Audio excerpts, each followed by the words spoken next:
Hi friends, welcome back to my channel. ఈరోజు మనం దొంతులమ్మ తల్లి ఆలయం గురించి, ఆ అమ్మవారి విశేషాల గురించి తెలుసుకుందామండి. అమ్మవారి ఉత్సవాలు జరుగుతున్నాయి, మేము వెళ్ళామన్నమాట. నేనైతే ప్రసాదం చేశానండి, శనగలు. ప్రతి సంవత్సరం కూడా అమ్మవారికి పసుపు, కుంకుమ, చీర, గాజులు అవన్నీ పెట్టుకుంటానండి. అలాగే ఈరోజు కూడా తీసుకెళ్ళానమాట. ప్రసాదం అయితే శనగలు చేశాను.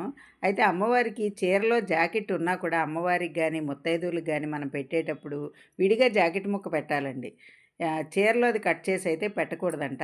నేను అలాగే తీసుకెళ్ళాను అనమాట. పసుపు, కుంకుమ, గాజులు, పూలు అవన్నీ అనమాట. అయితే అమ్మవారికి చుట్టాలంటే చాలా ఇష్టం అండి. అమ్మవారి గుడిలో కూడా అమ్మవారికి పొగాకు దండ వేశారండి మేము వెళ్ళినప్పుడు. చుట్టాలంటే మాత్రం చాలా ఇష్టం. అవైతే గుడి దగ్గర తీసుకున్నామండి. గుడి ముందరే అమ్ముతారు. అయితే ఈ అమ్మవారి గుడి ఎక్కడుంటుందంటే రైల్వే స్టేషన్ అండి దగ్గరలో అనమాట. ఉల్లింగిపాలెం అంటారు, అక్కడ ఉంటారనమాట. ఈ అమ్మవారికి దొంతులమ్మ అని పేరు రావడానికి కారణం ఏంటంటే, ఆవిడ మచిలీపట్నం వచ్చి అక్కడ ఉన్నప్పుడు కుండలండి, తలపై నీటి కుండలను దొంతలుగా, అంటే ఒకదానిపై ఒకటి దొంతర అంటారు కదా, అలా పెట్టుకుని నడిచేవారటండి. అందుకని ఈ అమ్మవారికి దొంతులమ్మ అనే పేరు వచ్చిందని అంటారు. ఇక్కడే అమ్మవారి మచిలీపట్నంలోనే 60 ఏళ్ల వయసులో వచ్చి ఇక్కడే తపస్సు చేసి సమాధి స్థితి పొందారు అని అంటారండి. గొప్ప అవధూత, ఒక యోగిని అండి అమ్మవారు. ఆ అమ్మవారు షాపుల ముందు నుంచి వెళ్తూ ఉంటే, అంటే ఊరిలో నడుస్తూ, సహజంగా ఆవిడ లంబాడి వనితండి. నడుస్తూ ఎవరి షాపు దగ్గర ఆవిడ నిలబడి ఆ షాప్ మీద చెయ్యి వేస్తే వాళ్ళు చాలా వృద్ధిలోకి వచ్చేవారని ఒక నమ్మకం అండి. వచ్చేవారంటండి, ఇది నిజం, నమ్మకం కాదు. అమ్మవారి గుడికి వెళ్ళి మనం దర్శించుకుంటే అమ్మవారిని సంతాన ప్రాప్తి కలుగుతుంది, కుటుంబాన్ని శ్రేయస్సు కలుగుతుంది అని కూడా అంటారండి. ఆరోగ్యం కూడా ప్రసాదిస్తారండి అమ్మవారు. అయితే ఇక్కడ నిత్య అన్నదానం కూడా జరుగుతుందండి. అంటే పుట్టినరోజులు, పెళ్లి రోజులు, ఎవరైనా చనిపోయిన రోజు కానీ వాళ్ళకు గుర్తుగా ఇలా చేసుకుంటారు చూసారా. ఈ నిత్య అన్నదానం అయితే ఎప్పుడు జరుగుతుందండి. ఎవరి పేరు మీదైనా ఎవరైనా పెట్టుకోవచ్చు. ఆలయంలో మనం ఇంత అని అమౌంట్ కట్టేస్తే వాళ్ళే అన్నీ ప్రిపేర్ చేస్తారండి భోజనం కోసం. అన్నీ ప్రిపేర్ చేసిన తర్వాత మనం మనీ కట్టేస్తాం కదా, ఆ రోజు వెళ్ళి మనం అమ్మవారికి అలా నైవేద్యం సమర్పించుకోవచ్చండి. మన చేత్తో వడ్డించుకోవచ్చు. చాలా బాగా జరుగుతుందండి. నిత్యం అమ్మవారి దగ్గర అన్నదానం జరుగుతుంది. అయితే ఈ ఉత్సవాలు అయినా కూడా మహా అన్నదానం జరిపిస్తారండి. మనం ఇలా తీసుకెళ్తే ఆ పూజారి గారు నైవేద్యం పెట్టి అమ్మవారికి మళ్ళీ తిరిగి తెస్తారనమాట. మనకి తీసుకొచ్చి ఇస్తారు. అసలు అమ్మవారు అయితే ఎంత చక్కగా ఉంటారంటే అండి, చాలా చక్కగా ఉంటారు. ఈ ఆలయంలో రాహుకేతు పూజలు కూడా జరిపిస్తారండి మనకి. అవధూతగాయే కాదండి, అమ్మవారిని అసలు ఒక దైవంగా భావించి పూజిస్తారనమాట. మచిలీపట్నంలో ఎవరైనా సరే మచిలీపట్నం వస్తే ఈ అమ్మవారిని తప్పకుండా దర్శించుకుని వెళ్ళాలండి. అంత ప్రత్యేకమైన దేవత. అయితే ఇప్పుడైతే అమ్మవారికి ఉత్సవాలు జరుగుతున్నాయండి. ప్రతి సంవత్సరం మాఘమాసంలో జరుగుతాయన్నమాట. ఇప్పుడు జరుగుతున్నాయి. అందుకనే మేము ప్రసాదాలు, పసుపు కుంకాలు తీసుకెళ్ళాము. తర్వాత ఫిబ్రవరి 8వ తారీఖున రథోత్సవం జరుగుతుందండి. 22వ తారీఖున మహా అన్నదానం అనమాట. చాలా చక్కగా జరిపిస్తారండి. ఇలా నైవేద్యం పెట్టిన తర్వాత ఆ పళ్ళెం మనకి మళ్ళీ ఇస్తారు. అది తీసుకెళ్ళి మనకి అక్కడ వడ్డించే వాటిలో కలుపుతారండి. అయితే అమ్మవారి గుడి పక్కనే ఇలా పెద్ద పుట్ట ఉందండి, నాగేంద్ర స్వామిది. సుబ్రహ్మణ్య స్వామి విగ్రహం కూడా ఉంటుంది. చాలా ప్రశస్తం అండి.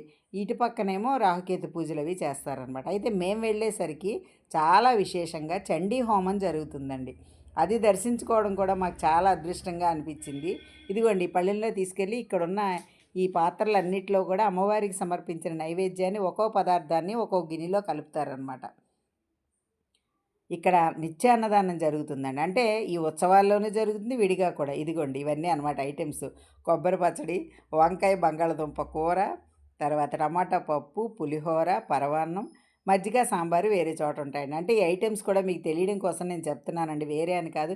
నిత్యం ఎంతోమంది భక్తులు, పేదవాళ్ళు అందరూ, వీళ్ళు వాళ్ళని లేకుండా అందరూ వచ్చి అమ్మవారి ప్రసాదం స్వీకరిస్తారండి. దొంతులమ్మవారు బందర్లో జగన్నాథపురంలో ఉండేవారటండి. ఆమెను ఒకసారి కర్రతో ఎవరో కొట్టబోతే అతని చెయ్యి పడిపోయిందటండి, చచ్చుబడిపోయిందనమాట. తర్వాత అమ్మవారిని క్షమించమని కోరుకుంటే ఆ చెయ్యి బాగైపోయిందటండి. అలా అనమాట. అమ్మవారి మహిమలు చాలా ఉన్నాయండి. ఒకసారి ఆమె బందర్ రోడ్డు పక్కన ఒక అరుగు మీద కూర్చొని ఉంటే ఒక ముగ్గురు చల్లపల్లికి చెందిన వాళ్ళు వచ్చారటండి, బట్టల వర్తకులటండి. వాళ్ళు వచ్చి అమ్మవారు ఏమన్నా చేస్తారేమో అని భయపడితే ఆమె కళ్ళ నుండి సూర్యకిరణాలు వచ్చాయటండి. వాటిని చూసి ఆ వర్తకులు ఆశ్చర్యపోయి ఆమెకు శిష్యులుగా మారిపోయారటండి. ఆమె వాళ్ళకి పిలిచి ఒక కారం అన్నంలో కారం కలిపిన అన్నాన్ని పెట్టారటండి. అది నోట్లో పెట్టుకోగానే తియ్యగా మారిపోయిందట. అమ్మవారు ఎప్పుడు బందరు వచ్చినప్పుడల్లా ఆమెను కలుసుకునే వెళ్ళేవారటండి. ఆమె పచ్చిమిరపకాయలు, ఉల్లిపాయలు, ఉప్పు తన గోని కింద దాచి, అంటే ఒక గోని మూట పెట్టుకుని ఉండేవారటండి ఆవిడ. అదే ప్రసాదంగా పెట్టేవారటండి ఎప్పుడు ఎవరొచ్చినా. అది నోట్లో వేసుకోగానే తియ్యగా మారిపోయేవాటండి.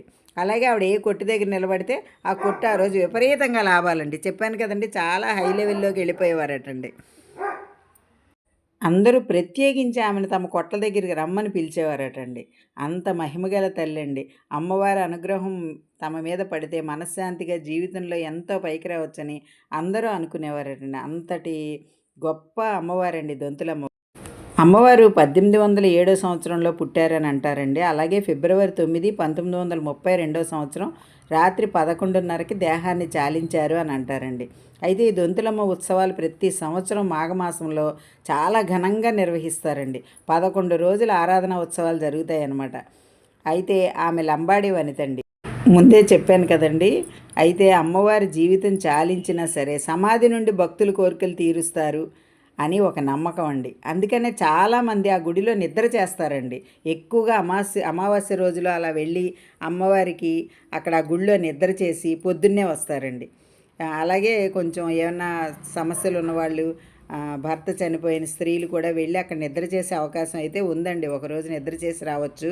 ఏ భయం ఉండదండి. అమ్మవారు కాపాడతారు అని ఒక నమ్మకం అన్నమాట. ఆమె ఒక అవధూత కదండి. ఆమెకు వివాహం కూడా జరిగిందండి. 60 ఏళ్ల వయసులో ఒక యోగి ఆవిడికి దర్శనం ఇచ్చి సంసార బంధాలను వదిలేయమని చెప్పారటండి. అప్పుడు ఆమె భర్తని అనుమతి కోరి ఆ సంసార బంధాలు వదిలేసి భర్త అనుమతితో ఆవిడ ఇల్లు వదిలి వచ్చేసారండి.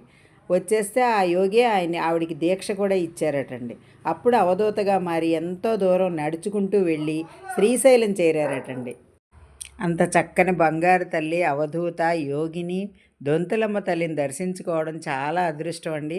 మచిలీపట్నం వచ్చిన వాళ్ళు ఎవరైనా సరే విడి రోజుల్లో కూడా, జాతరప్పుడే కాదండి, విడి రోజుల్లో కూడా వెళ్ళి అమ్మవారిని దర్శించుకోవచ్చు. నిత్యం పూజలు జరుగుతూనే ఉంటాయి. రాహుకేతు పూజలు కూడా చేస్తూ ఉంటారు. అసలు చాలా మహిమగల తల్లండి. బందరు పురవీధుల్లో తిరిగింది అంటే మన మచిలీపట్నం వాసులంతా కూడా గర్వించదగ్గ విషయం అండి. ఎందుకంటే సాధారణ స్త్రీగా ఆవిడ తిరిగేవారటండి. అంతటి అవధూత అండి దొంతులమ్మ తల్లి. ఆమె మహిమలు కూడా సామాన్యం కాదండి. చాలా అనమాట. కోరుకున్న కోరికలన్నీ కూడా నెరవేరుతాయండి. ఈ గుడిలో నిద్ర చేస్తే కూడా సంతానం కలుగుతుంది, కుటుంబం శ్రేయస్సుగా ఉంటుంది, అన్ని విధాలా పైకొస్తారని కూడా నమ్మకం అండి. చాలామంది అనమాట ఫైనాన్షియల్గా కూడా చాలామంది పైకి వచ్చిన వాళ్ళు ఉన్నారండి. అంతటి మహిమగల తల్లండి. దొంతులమ్మవారి దర్శనం మాత్రం సామాన్యం కాదు. ప్రతి ఒక్కరు దర్శించుకోవాల్సిన తల్లండి. అయితే ఆ రోజు చండీ హోమం మేము పూర్తిగా చూడగలగడం అయితే మా అదృష్టం అండి. నిజంగా చాలా చక్కగా చేశారనమాట. రోజు కార్యక్రమాలు ఉంటాయండి. ఈ ఉత్సవాల టైంలో అయితే రోజు కార్యక్రమాలు ఉంటాయి. పూర్ణాహుతి జరుగుతుంది చూడండి. చాలా చక్కగా చేశారండి నిజంగా. ఆ రోజైతే మా అదృష్టమే. నేను మా ఫ్రెండ్స్ కలిసి వెళ్ళామన్నమాట. నిత్యం ఇలాగే జరుగుతాయండి. ఉత్సవాల టైంలో నిత్యం ఏదో ఒక కార్యక్రమం జరుగుతుందండి. అమ్మవారి గురించి అంతా విన్నారు కదా. మీకు ఈ వీడియో నచ్చిందా? నచ్చితే like, share and subscribe my channel. Thank